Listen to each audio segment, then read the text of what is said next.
महाराज जी, कल मेरा 12वीं क्लास का रिजल्ट आया और आपकी कृपा से मैं अच्छे अंक से पास हो गई। गुरुजी, मैं मुंबई शहर में रहती हूँ। जब मैं अपने हम उम्र के बीच रहती हूँ तो मेरे तिलक लगाने, कंठी धारण करने और उनके साथ बैठकर न खाने पीने से वो सवाल उठाते हैं, जब भगवान हमारे अंदर है तो दिखावा करने की क्या जरूरत है, ऐसा कहते हैं। तो महाराज जी, इस प्रश्न पे मुझे क्या कहना चाहिए उनसे?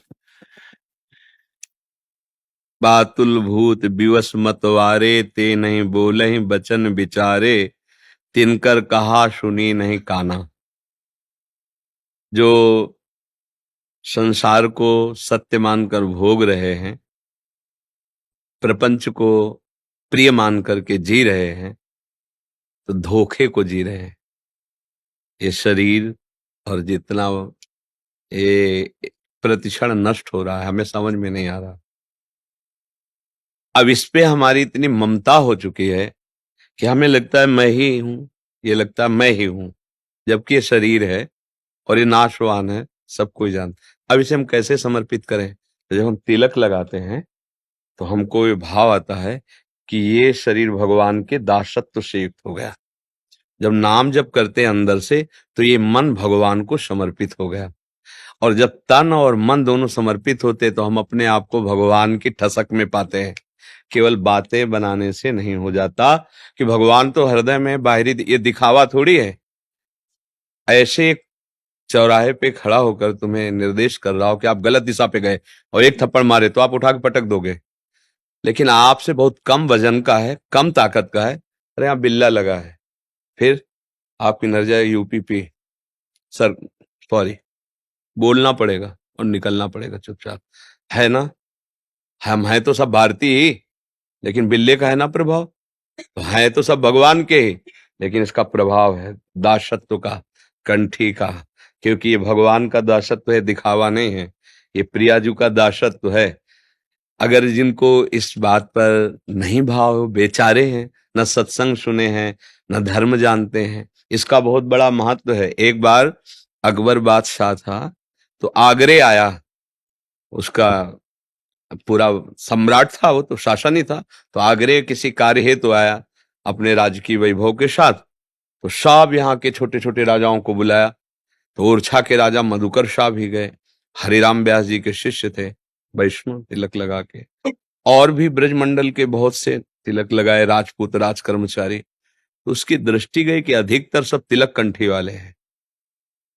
उसने कहा कल से हमारे दरबार में घोषणा, अगर जो तिलक लगा के आएगा तो गर्म किए हुए लोहे, लाल लोहे से उसका मस्तक दाग दिया जाएगा। गर्दन उतार दीजिएगा अगर कंठी बांध के आए, तिलक लगा के आए। ये फरमान जारी कर दो। जो भी भाव उसके अंदर हो। मधुकर शाह जी घर आए, उन्होंने सोचा है ये हमारा तिलक तो है नहीं, प्रभु का तिलक हो, गुरु जी ने दिया है।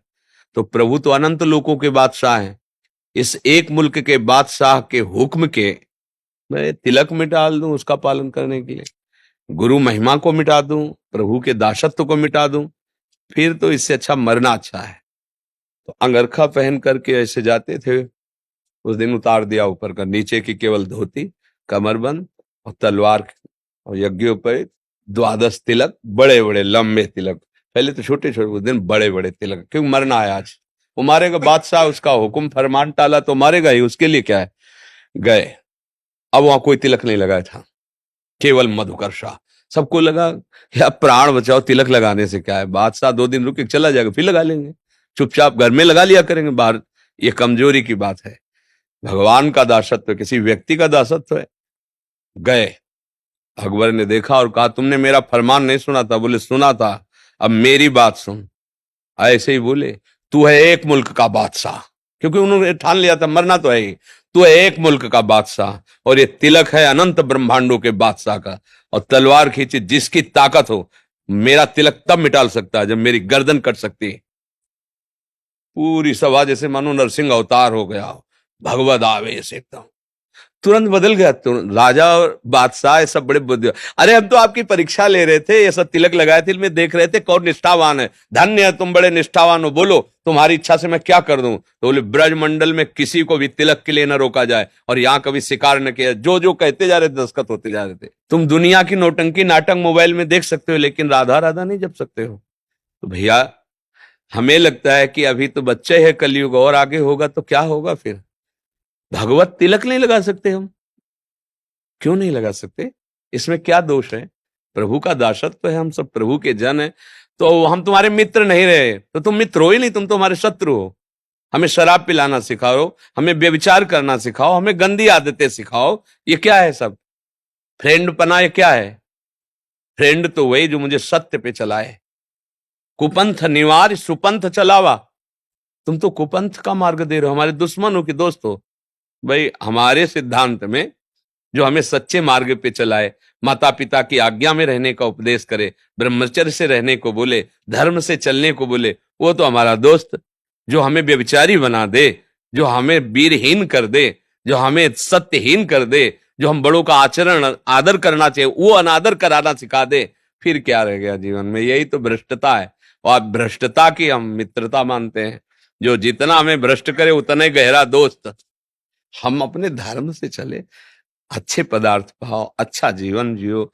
ऐसे लोगों की बातें कैसे कैसे सुनोगे? अगर सुनोगे, आज तक कोई संसार में एक भी बात ऐसे नहीं कि ऐसे चलो तो पूरा संसार तुम्हारे सपोर्ट में हो जाएगा, नहीं होगा कोई भी। ये हम खुद अपने से कह रहे हैं, कोई नहीं हो सकता।